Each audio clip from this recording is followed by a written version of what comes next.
Good evening students. ये हमारा चट्टानों का लास्ट चैप्टर है, भाग 5 है, जिसमें हम बात करेंगे चट्टानी या शैल चक्र की या रॉक साइकिल की। हम ऑलरेडी पढ़ चुके हैं कि जो आपकी चट्टानें हैं वो 3 प्रकार की होती हैं, इग्नेस रॉक्स या आग्नेय चट्टानें, दूसरी है आपकी अवसादी या सेडिमेंट्री रॉक्स, और तीसरी है आपकी मेटामॉर्फिक या रूपांतरित चट्टानें। तो जो तीनों चट्टानें हैं ये एक दूसरे में इनमें इंटरचेंज होता रहता है, एक चट्टान से दूसरे प्रकार की चट्टान बनती है। तो ये क्या होता है शैल चक्र, इसको हम देखते हैं।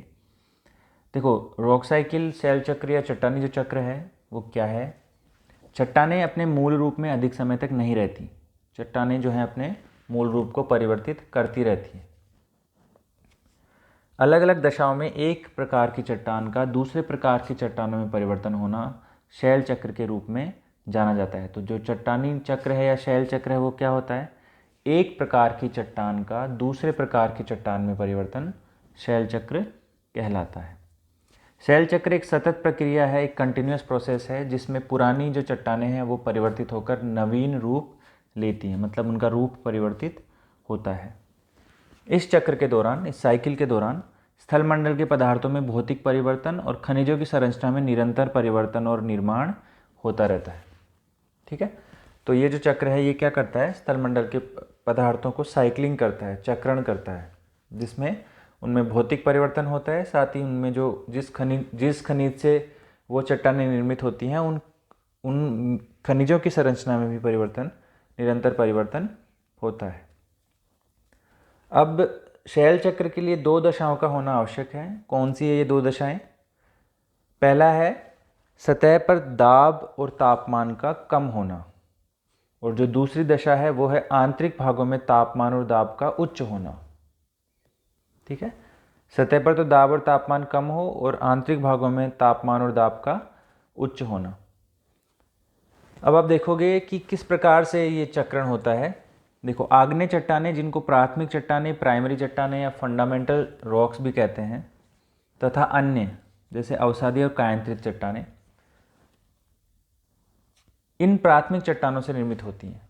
सारे चट्टानें जो हैं, सभी चट्टानें आग्नेय चट्टानों से निर्मित होती हैं। तो प्राथमिक चट्टानें इसलिए कहते हैं आग्नेय चट्टानों को क्योंकि उनके वजह से ही वही बनाती हैं अवसादी और कायांतरित चट्टानों को। अपक्षय और अपरदन के कारकों के क्रियाशील होने से आग्नेय चट्टानें पृथ्वी की सतह पर आ जाती हैं और अपक्षयित होकर टूटने लग जाती हैं। ठीक है, तो जो आग्नेय चट्टानें हैं उनमें क्या हुआ, अपक्षय हुआ और अपरदन हुआ, जिसके वजह से कौन सी चट्टानें बनती हैं, आपकी अवसादी चट्टानें निर्मित होती हैं। अब जो ये अपक्षय और अपरदन के कारण जो आपकी चट्टानें बनी, ये बेसिन या गड्ढों में संग्रहित होकर संगठित और संयोजित होती हैं, और ये क्या कहलाएंगी, आपकी अवसादी चट्टानें। कहने का मतलब ये है, जैसे कि सपोज करो ये कोई क्षेत्र है जहाँ पर आपकी आग्नेय चट्टान पाई जाती है। अब ये आग्नेय चट्टानों में यहाँ पर अपक्षयन होगा, इनमें वेदरिंग होगी, ये टूट के नीचे गिरेंगी। नीचे गिरने से क्या होगा, उसके बाद क्या होता है, परिवहन के साधन जो हैं, एजेंट्स ऑफ ट्रांसपोर्टेशन है आपके, ठीक है, एजेंट्स ऑफ इरोजन जो हैं, अपरदन के जो कारक हैं, वो अपरदन के कारक क्या करेंगे, इसको यहाँ से हटाएंगे और ये जो है कहीं जाके ये इकट्ठे हो जाएंगे, बेसिन में या गड्ढों में संगठित हो जाएंगे और संयोजित हो जाएंगे। ये उसके बाद क्या बनाएंगे, परतदार चट्टानें बनाएंगे या अवसादी चट्टानें निर्मित करेंगे। उसके बाद क्या होता है, समय के साथ शेष आग्नेय चट्टानें और नवनिर्मित अवसादी चट्टानें ये खुद भी उच्च ताप और दाब के कारण से अन्य प्रकार की चट्टानों में बदल जाती हैं, जिसको हमने कहा कायांतरित चट्टान। तो एक प्रकार की चट्टान जो प्रारंभिक चट्टान थी, आग्नेय चट्टान थी, उसके वजह से बने आपके अवसादी चट्टान। तत्पश्चात आपके जो अवसादी और आग्नेय चट्टान हैं, इन्होंने मिलके नए प्रकार की चट्टान बनाई जो थी कायांतरित चट्टान। और कायांतरित चट्टान में स्वयं में भी कायांतरण होता है। एक बार कायांतरित चट्टान बन जाती है उसके बाद में उसमें पुनः कायांतरण भी हो सकता है। ठीक है, अब पृथ्वी की सतह पर अवसादी चट्टानों को बनना और इनका कायांतरित चट्टानों में रूपांतरण क्रस्ट पर ही होता रहता है। जो भूगर्भीय क्रस्ट है वहाँ पर ये सब प्रकार की चट्टानें या शैल चक्र जो है संचालित होता रहता है। अवसादी, आग्नेय और कायांतरित चट्टानें प्रत्यावर्तन के द्वारा पृथ्वी के आंतरिक भाग में जाकर पुनः पिघलकर आग्नेय चट्टानों को निर्माण करती हैं। ठीक है, अब आप देखोगे कि जो लावा है, ये चट्टानें, इन चट्टानों में जब टेक्टोनिक एक्टिविटीज़ होती हैं या विवर्तनिक क्रियाएं होती हैं, तो जो चट्टानें, कुछ चट्टान है वो नीचे जाती हैं, नीचे जाएंगी तो क्या होगा, तापमान और दाब की वजह से वो लिक्विड द्रव अवस्था में आ जाएंगी। द्रव अवस्था में आने की वजह से फिर वो किस में बदल जाएंगे, आपका फिर से वो मैग्मा में बदलेंगी। और मैग्मा जब बाहर निकलेगा तो वो एक किस प्रकार की चट्टान के रूप में निकलेगा, वो आग्नेय चट्टान के रूप में बाहर निकलेगा। फिर वो जो चक्र है फिर पुनः प्रारंभ हो जाता है। अब आप इस डायग्राम में देखोगे, जैसे आप ये मैग्मा है, मैग्मा क्रिस्टलीकृत होके बनाएगा आग्नेय चट्टान। आग्नेय चट्टान में फिर वेदरिंग, इरोजन और डिपोजिशन, मतलब अपक्षय, अपर्दन और जो जमाव है, अवसादन है, उसके वजह से सेडिमेंट बनेंगे, अवसाद बनेंगे। अवसाद जो है वो उनका कॉम्पैक्शन होगा, सीमेंटेशन होगा। मैंने जो आपको बताया था वो संगठित होंगे, ठीक है, एक दूसरे से चिपक जाएंगे, कठोर हो जाएंगे, और वो फिर क्या बनाएंगे, आपके अवसादी चट्टान बनाएंगे। अवसादी चट्टान ताप और दाब की वजह से किस में बदल जाएगी, मेटामॉर्फिक रॉक में या रूपांतरित चट्टान में। पुनः रूपांतरित चट्टान है वो पिघलेगी, पिघलने के बाद में जाएगी भूगर्भ के अंदर, उसके बाद में वो मैग्मा के रूप में पुनः बाहर आएगी, फिर क्रिस्टलीकृत होकर वो इग्नेस रॉक बनाएगी। इसी प्रकार से जो सेडिमेंट्री रॉक्स हैं, अवसादीय चट्टानें हैं, वो सीधे भी मेल्ट होके मैग्मा बना सकती हैं, ठीक है, या वो आपके वेदरिंग, इरोजन और डिपोजिशन, अपक्षय, अपर्दन और अवसादन की वजह से सेडिमेंट के रूप में पुनः बदल के वो सेडिमेंट के रूप में बदलेंगे, और फिर उसमें फिर से वो उसमें कॉम्पैक्शन होगा और वो एक सेडिमेंट्री रॉक के रूप में परिवर्तित हो जाएगी। इसी प्रकार से जो आपकी मेटामॉर्फिक रॉक्स हैं या जो कायांतरित चट्टानें हैं, इसमें भी हीट और प्रेशर की वजह से पुनः रूपांतरण भी हो सकता है। साथ ही जो आग्नेय चट्टान है ये खुद भी सीधे आपकी मेटामॉर्फिक रॉक में परिवर्तित हो सकते हैं, ठीक है। तो आप देखोगे कि इग्नेस रॉक्स सीधी मेटामॉर्फिक बन सकती है, रूपांतरित बन सकती हैं।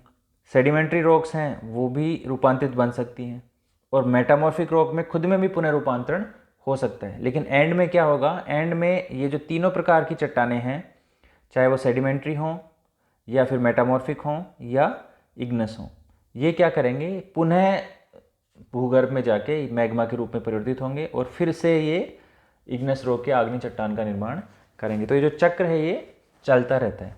और इसमें ये ध्यान रखने की बात है कि जो ये इग्नेस रॉक्स हैं या आग्नेय चट्टानें हैं, ये इग्नेस रॉक्स जो हैं वो आपकी क्या कहलाती हैं, इनको बोलते हैं प्राथमिक चट्टान, प्राथमिक शैल या प्राथमिक चट्टान। यही मिलके आपकी या तो अवसादी चट्टान बनाएंगी या मेटामॉर्फिक चट्टान बनाएंगी। तो नेक्स्ट स्लाइड देखते हैं अभी हम। शैल चक्र जो है या रॉक साइकिल जो है, उसकी ऊर्जा के दो स्रोत हैं। उसको ऊर्जा कहाँ से प्राप्त होती है, देखिए। पहला जो स्रोत है वो है पृथ्वी के अंदर पाई जाने वाली ऊष्मा। वो कहाँ से आती है, वो आती है पृथ्वी जो है उसके अंदर बहुत सारे रेडियो एक्टिव एलिमेंट्स पाए जाते हैं, उनसे भी जो विकिरणें उत्सर्जित होते हैं उनसे वो टेम्परेचर बढ़ाते हैं। साथ ही जो अब पृथ्वी अंदर जाओगे धरातल के अंदर, तो जो टेम्परेचर और प्रेशर के बढ़ने की वजह से भी वहाँ पर ऊष्मा ऊर्जा निर्मित होती है। इसी स्रोत की वजह से क्या होता है, ठोस चट्टानें पिघल जाती हैं, और यह जो ऊर्जा है, ये जो ऊष्मा ऊर्जा है, ये चट्टानों को रूप परिवर्तित करने में सक्षम होती है। इसके बाद में जो दूसरा स्रोत है वो है सौर ऊर्जा, सोलर एनर्जी जो है, जिसके प्रभाव से क्या होता है, जो धरातल की जितने भी एक्टिविटीज़ हो रही हैं आपकी, जो अपक्षयन हो रहा है, ठीक है, इसके अलावा जितना भी और भी प्रभाव पड़ रहे हैं वो किससे है, सौर ऊर्जा से। सौर ऊर्जा के प्रभाव से धरातलीय चट्टानें टूटती हैं और महीन कणों वाले मलबे के रूप में परिवर्तित होकर बिखर जाती हैं, ठीक है। और यही मलबा जो है बाद में इसका अपर्दन होता है, अपर्दन के बाद में इसका अवसादन होता है, और अवसादन के बाद में ये जो है आपका अवसादी चट्टानें बनाता है। तो जो ऊर्जा के स्रोत हैं दो हो गए। पहला स्रोत पृथ्वी के भीतर का अंतर्जात शक्तियों से निर्मित स्रोत, और दूसरा जो है वो बहिर्जात है, जो सौर ऊर्जा द्वारा प्राप्त शक्तियों से होता है। पर्वत निर्माण के दौरान क्या होता है, अत्यधिक दबाव के कारण भी अवसादी चट्टानें आग्नेय और कायांतरित चट्टानों में बदल जाती हैं। जैसे कि मैंने आपको बताया कि ताप, दाब और आयतन है, उसके वजह से ये जो रूपांतरण की क्रिया होती है वो संभव हो पाती है। इसी प्रकार इसी तरह आग्नेय और कायांतरित चट्टानें भी अवसादी चट्टानों के निर्माण के लिए अवसाद प्रदान करती हैं। कोई भी चट्टान किसी भी प्रकार की चट्टान में रूपांतरित हो पाती है। मतलब आग्नेय चट्टान जो है वो तो प्राइमरी है आपकी, इसके अलावा वो दोनों प्रकार की चट्टानों में परिवर्तित हो सकती है। कंक्लूजन में आप देख सकते हो कि इस शैल चक्र में पृथ्वी के पदार्थों का क्षय नहीं होता है। शैल चक्र पृथ्वी के ठोस अवस्था प्राप्त करने के पश्चात से सक्रिय है। पृथ्वी के इस करोड़ों वर्षों के इतिहास में क्रस्ट के खनिज पदार्थ इस शैल चक्र से गुजरते रहे हैं और उनका पुनर्चक्रण होता रहता है।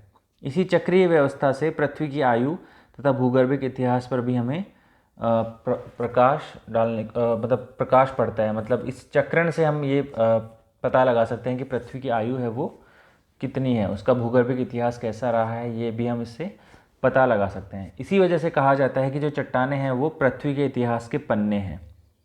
ठीक है, चट्टानें जो हैं वो पृथ्वी के इतिहास के पन्ने हैं। चट्टानों को देख के हम बता सकते हैं कि इनका किस प्रकार से पुनर्चक्रण हुआ है। तो हमने देखा ये आपका शैल चक्र या रॉक साइकिल क्या होता है। तो ये हो गया अभी हमारा खनिज और जो चट्टानें हैं वो चैप्टर कंप्लीट। नेक्स्ट क्लास में हम देखेंगे आइसोस्टेसी, उसके बारे में देखेंगे। तो अभी इतना ही है। Thank you very much.